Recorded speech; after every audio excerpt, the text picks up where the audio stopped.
Hi అండి, సంపూర్ణ వాసి స్వాగతం. అందరికీ ధన్యవాదములండి. ఈవేళ మాఘ పురాణము 25వ అధ్యాయము చెప్పుకుందామండి. సులక్షణ మహారాజు వృత్తాంతం. అంటే వంగదేశమును సూర్యవంశపు రాజగు సులక్షణ మహారాజు పాలిస్తూ ఉండేవాడు ఆ రాజ్యాన్ని. అయితే అతనికి 100 మంది భార్యలు ఉన్నారు. కానీ అతడు గొప్ప ధైర్యవంతుడు, బలవంతుడు, ధర్మపాలకుడు. తన దేశ ప్రజలకు ఏదైనా ఆపద వచ్చిందంటే నేను ఉన్నాను అని చెప్పానని అతను వాళ్ళ యొక్క బాధలన్నింటినీ కూడా తొలగింపచేసేవాడు.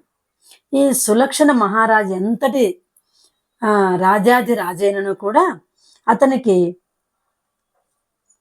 సంపత్తి కలవాడైనా కూడా లాభం లేకుండా పోయింది.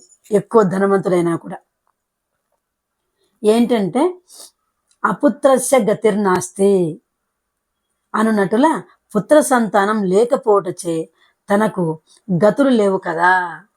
అంటే అంత రాజ్యపాలన చేస్తున్నాడు, మంచి భక్తిభావం కలిగినటువంటి వ్యక్తి, అందరికి దానం చేసేటువంటి వ్యక్తి. ఎవరైనా కూడా ఆపదలో ఉన్నారంటే కూడా సహాయం చేసేటువంటి వ్యక్తి. అన్ని ఉన్నా కూడా సరే అతనికి పుత్రులు లేరు. కాగా తన వంశం ఎటులు అభివృద్ధి చెందును అని అనుకుంటున్నాడు. తనతో తన వంశం అంతరించిపోవలసిందేనా, నాతోటి నా వంశం అంతరించిపోవలసిందేనా అని దిగులు పడుతూ ఉండేవాడు. ఒకనాడు తన రథమెక్కి నైమిషారణ్యమునకు గొప్ప తపస్యాలున్న ప్రదేశమునకు వెళ్ళాడు.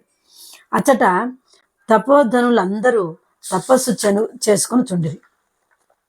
వారికి సులక్షణ మహారాజు నమస్కరించి ఇట్లా చెప్పాడు: మునిశ్రేష్ఠులారా, నేను వంగదేశాధికుడును, అంటే వంగదేశానికి రాజును.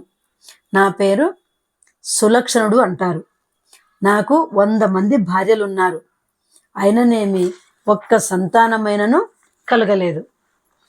కావున నాకు పుత్ర సంతానము ఎలా కలుగుతుందో వివరించండి అని చేతులు ఎత్తి నమస్కరించాడనమాట, ప్రార్థించాడు. మహారాజు పలుకులకు మునిశ్రేష్ఠులు విని జాలిపడ్డారు. అయ్యో, ఇంతమంది భార్యలున్నా కూడా నీకు సంతానం లేదా అని చాలా బాధపడ్డారు. రాజా, నీవు సంతాన విహీన వగుటకు కారణమేమంటే పూర్వజన్మలో నీవు సౌరాష్ట్రమును పాలించుచుంటివి. సౌరాష్ట్రం అనేటువంటి రాజ్యాన్ని పాలిస్తూ ఉన్నావు. ఆ జన్మలో ఒక్క మాఘమాస స్నానమైనను కూడా నువ్వు చేయలేదు. ఒక్క దానమైనను కూడా ఇవ్వలేదు. ఒక సద్బ్రాహ్మణుని కూడా గుమ్మడికాయ కూడా దానము ఇవ్వలేదు. అందుకనే నీకు ఈ జన్మలో పుత్ర సంతతి కలగలేదు. కావున వెనుక కర్మఫలము వలననే నీకు ఈ జన్మలో పుత్ర సంతతి లేదు. పోయిన జన్మలో చేసినటువంటి పాపమే ఈ జన్మలో నిన్ను వెంటాడుతూ ఉన్నది. ఎవరు మాఘమాసంలో శుద్ధ సప్తమి రోజున కుష్మాండం దానం చేయుదురో వారికి తప్పక పుత్ర సంతానం కలుగగలదు, అంటే కలుగుతుంది. ఇందుకు సందేహమేమీ లేదు అని చెప్పి ఒక ఫలమును మంత్రించి రాజునకిచ్చి దీనిని నీ భార్యలకు అందచేయము అని చెప్పాడు. మహాభాగ్యమని పండును తీసుకొని కళ్ళకద్దుకొని ఇంటికి వెళ్ళిపోయాడు. భర్త రాక విని పట్టమహిషులు ఎదురేగి మంగళహారతులంతా ఇచ్చి వారిని సేదతీర్చారు. రాజు తెచ్చిన మంత్రఫలం గురించి వివరించి భోజనానంతరము ఇది తినండి అని చెప్పి తన గదియందు ఫలాన్ని ఉంచి తాను భోజనశాలకు వెడలిపోయాడు. ఈ 100 మంది భార్యలలో లాస్ట్ భార్య ఏం చేసిందంటే మిక్కిలి ఆశ కలిగి ఫలమంతయు నేనే భుజించాలి అని చెప్పానని అనుకొని రహస్య మార్గమున రాజు పడగదిలోకి వెళ్ళి ఆ ఫలాన్ని భుజించి ఏమీ ఎరుగని దాని వలె అందరితో కలిసి తిరుగుచుండెను. అది ఆశ కలిగిందనమాట. నాకే కావాలి ఈ పండు, నేనే పిల్లలను కనాలి అని చెప్పానని. ఆ ఆశతోటి అలా చేసింది. మాఘపురాణము 26వ అధ్యాయం. సుధర్ముడు తండ్రిని చేరుట. పాపమా బాలుని జాతకము ఎటువంటిదో కానీ తన తల్లి అడవిలో పులిచే చంపబడింది. ఇప్పుడు పెంపుడు తల్లి అడవిలో విడిచిపెట్టి వెళ్ళిపోయింది. ఇక ఆ పిల్లవానిని దీనరక్షకుడు శ్రీహరియే రక్షించాలి. ఆ రాత్రి బాలుడు ఏడ్చి ఏడ్చి అలసి నిద్రపోయాడు. అక్కడ ఒక తులసి మొక్క ఉన్నది. నిద్రలో బాలుని చెయ్యి తులసి చెట్టుపై పడినందున ఆ రాత్రి అతనికే అపాయము కలగకుండా ఉన్నపోయింది. పైగా దైవభక్తి కలిగెను. ఉదయమే లేచినప్పటికీ అడవిలో ఏకాంతముగా ఉన్నందువలన భయపడి పెద్దగా ఏడ్చాడు. ఆ రోదనకు అంటే ఆ ఏడుపుకు పక్షులు, జంతువులు, మృగములు కూడా రోదన చేసి ఆ బాలునికి రక్షణగా ఉండి ఆహారము తెచ్చి ఇచ్చుచుండెడివి. బాలునికి తిండి పెడుతూ ఉండేవి. ఆ బాలుడు అడవి జంతువులచే పెంచబడుతూ దినదినాభివృద్ధి చెందుతూ ఏ తులసి చెట్టు వద్ద పడి ఉండెనో ఆ మొక్కకు ప్రతిరోజు కూడా పూజలు చేస్తూ కాలం గడుపుతూ ఉండేవాడు. అలా పెరుగుతూ 12 ఏళ్ల ప్రాయము వచ్చింది. అంటే 12 సంవత్సరాలు పిల్లవాడు అయ్యాడు. ప్రతిరోజు తులసి పూజ చేసి భగవన్నామ స్మరణ చేస్తూ నన్ను కాపాడము తండ్రి, అనాథ రక్షక అని ప్రార్థించుచు ఒక్కొక్కప్పుడు విరక్తుడై ఛీ ఎంత ప్రార్థించినా నా గతి ఇంతేనా, నేను బ్రతికేదెందుకు అని దుఃఖించుచుండగా ఆకాశవాణి, ఓ బాలచంద్ర, నీవట్లు విచారింపకము.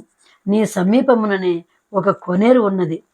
మాఘమాసం ప్రవేశిస్తుంది, అంటే మాఘమాసం వస్తున్నది.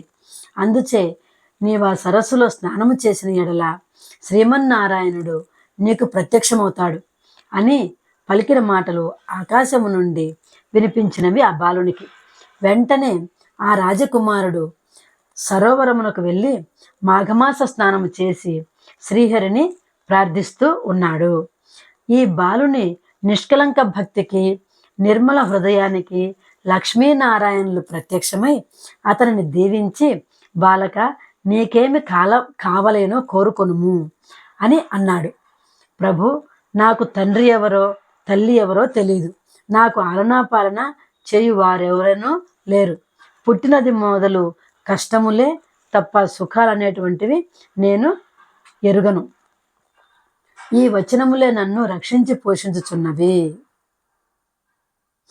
ఈ వనచరములే నన్ను రక్షించి పోషించుచున్నవి కాన మీ సన్నిధానమునకు నన్ను తీసుకొని పొండు, మరేమీ అక్కర్లేదు అని ప్రార్థించాడు. ఓయి రాజనందన, నీవు ఇంకనూ భూలోకమునందు ధర్మంగా పరిపాలన చేయవలసిన అవసరం ఉంది. నీ తండ్రి యగు సులక్షణుడు వృద్ధుడై నీ గురించి, నీ కన్న తల్లిని గురించి బెంగతో ఉన్నాడు. కావున నీవు నీ తండ్రి వద్దకు పోయి రమ్ము అని చెప్పి ఆ కొలను సమీపమున తపస్సు చేసుకొనుచున్నటువంటి మునీశ్వరుడు తోడు ఇచ్చి సులక్షణుని వద్దకు పంపాడు.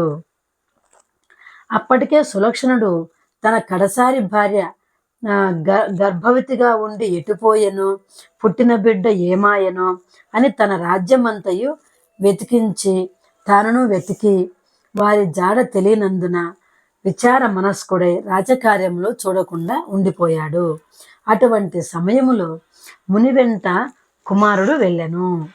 రాజుతో ముని ఈ బాలుని జన్మ వృత్తాంతం తెలియజేయుసరికి సులక్షణ మహారాజు అమితానంద భరితుడై ఆ బాలుని కౌగిలించుకొని మునీశ్వరునికి మర్యాదలు చేసి కుమారునికి సుధర్ముడు అని పేరు పెట్టి పట్టాభిషేకము చేశాడు. అంటే ఈ సులక్షణ భార్య ఏం చేసింది? ఉందో ఆవిడ నేనే తినాలని చెప్పి ఫలము తిన్నది కదా. ఫలము తిన్నందువలన గర్భవతి అయింది. కానీ ఆమె మనసు ఆలోచన చెడు ఆలోచన కదా, అందుకని ఆమె ఎటులో వెళ్ళిపోయి ఒక బిడ్డను కన్నది. కన్న తర్వాత ఆమె చనిపోయింది. తర్వాత పెంచిన తల్లి అడవిలో వదిలేసి వెళ్ళిపోయింది. ఆ తర్వాత ఇతని వృత్తాంతం అంతా కూడా ఇలా చెప్పారన్నమాట. కాబట్టి మనము తప్పనిసరిగా మాఘమాస స్నానం అనేది చేయటము చాలా మంచిది. నేను పదే పదే చెబుతున్నాను, తప్పనిసరిగా వెళ్ళి ఒక్కసారి చేసిరండి. శనివారానికి మాఘమాసం అయిపోతుంది. ఈలోపు ఒక్కసారి వెళ్ళి స్నానం చేసిరండి. ఒకవేళ చేయలేని వారు మీ ఇంట్లో ఉన్న నీరైనా సరే గంగ గంగ అని చెప్పారని భక్తిగా తల మీద చల్లుకుంటే అది కూడా మంచిదే అని చెప్పని చెబుతున్నారండి.